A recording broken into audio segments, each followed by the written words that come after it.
Hanli's cabin was quite spacious, roughly twice the size of a normal room, and it was split up into two sections. The inner room was the bedroom that housed a bed, while the outer room held a redwood table and a gray cushion. The spirit fruits placed on the table weren't exactly of the highest caliber, but they were giving off a very sweet and fragrant aroma. Upon entering the room, the ring on Hanli's finger immediately transformed into a golden beetle, then flew down onto the cushion, where it transformed into an adorable little girl wearing a red coat. Jintong's eyes immediately locked onto the spirit fruits on the table, and her hand shot out like lightning to grab onto an ovular spirit fruit that was riddled with golden seeds. She sank her teeth into the fruit, and the entire room was instantly filled with a fruity aroma. "Why didn't you let me show myself to that guy before, Uncle?" "The two of us get along quite well," Jintong asked while munching on her fruit. "That man's aura indicates that he's a demonic cultivator, but it's also somewhat different. I'm unable to see through him without using my eye of truth. On top of that, he clearly knew that you were the ring on my finger, yet he still asked where you were, and I can't get a good grasp on his intentions," Hanli said in a thoughtful manner.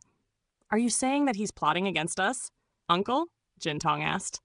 "I can't say for sure for now, but given that we're in a completely unfamiliar place, it would be best to avoid trouble as much as possible," Hanli said.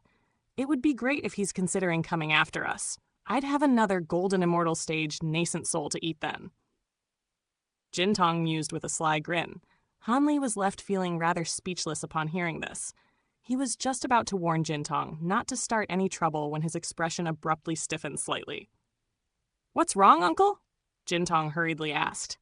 Just now, an extremely powerful aura locked onto the ship, but it vanished in a flash. "Did you not sense it?" Hanli asked with slightly furrowed brows. Before Jintong had a chance to reply, Hanli held up a hand to stop her as he said, "There it is again." Jintong hurriedly focused on her senses upon hearing this, but she was only able to detect a slight trace of what Hanli had detected.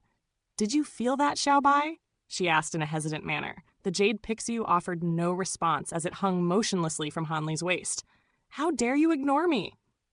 "I think you're asking for a beating," Jintong threatened as she placed her hands on her hips in an angry display.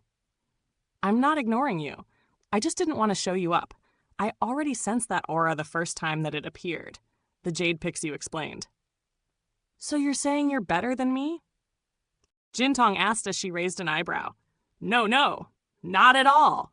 I came from the primordial land, so I'm naturally more sensitive to the auras of primordial beings," the jade pixie hurriedly explained. "Can you determine the origins of this aura?" Hanli asked.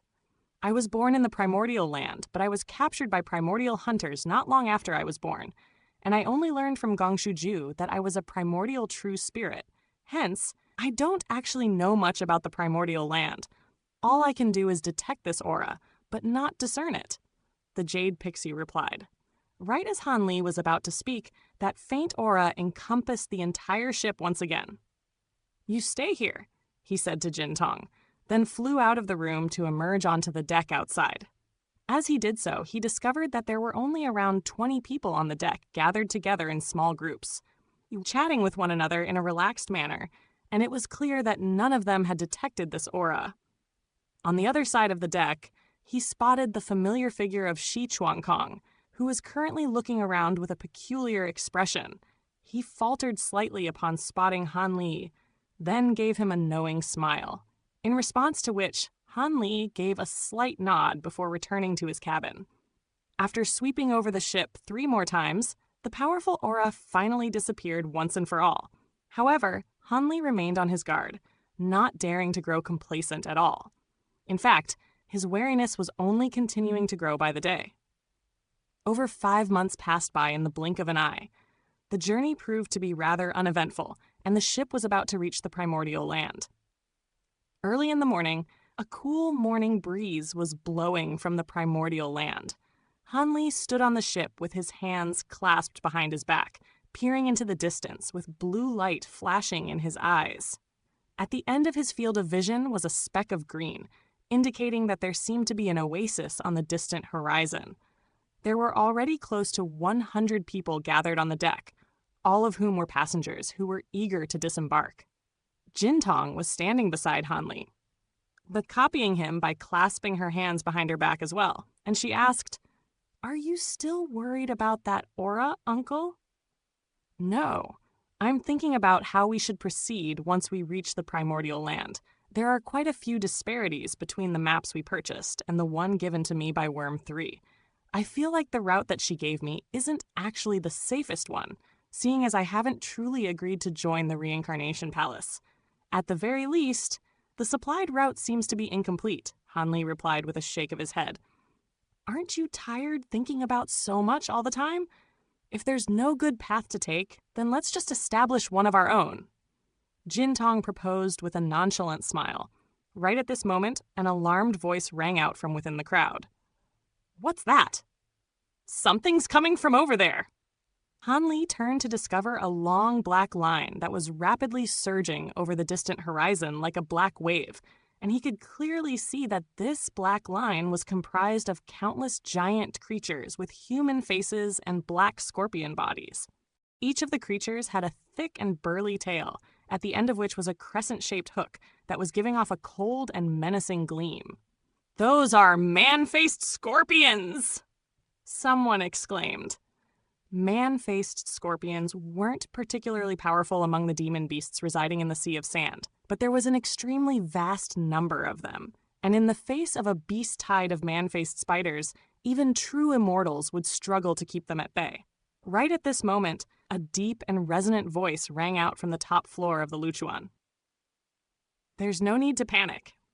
The ship overseer was standing there behind the railing, looking on with an unflustered expression, and shy, calm demeanor instilled within everyone on the ship a sense of confidence and reassurance. "Those man-faced spiders aren't anywhere near enough to pose a real threat. Make sure to keep yourselves grounded so that you don't get jostled out of the ship. If you fall off the ship, no one will come to save you," the ship overseer declared in a cold voice.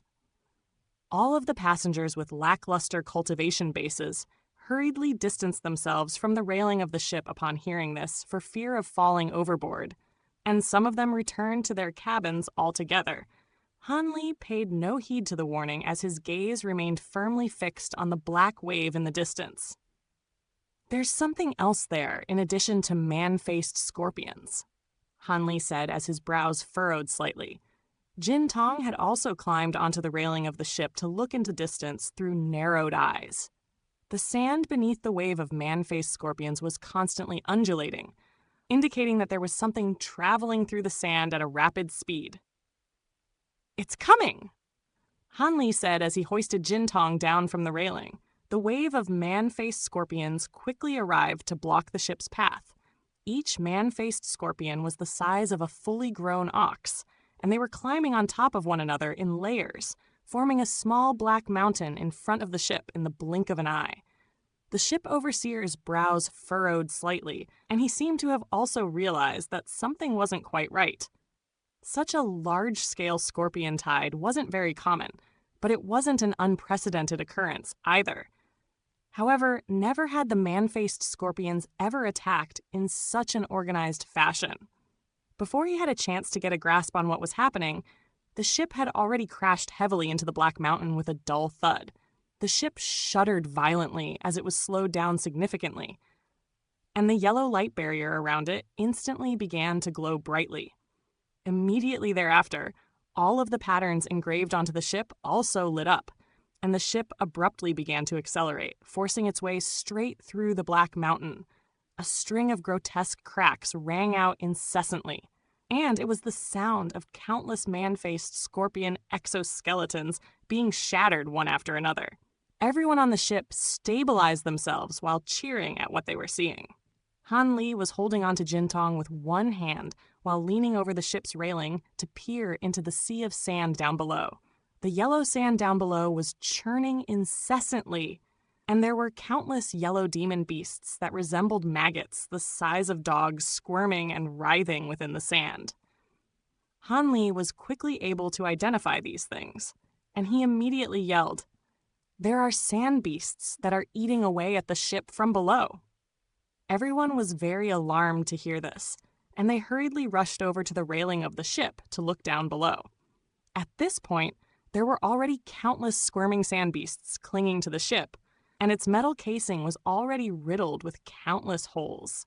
To make matters even worse, there were several sand beasts that were significantly larger than their brethren, eating their way through the dragon bones at the front of the ship in a frenzy.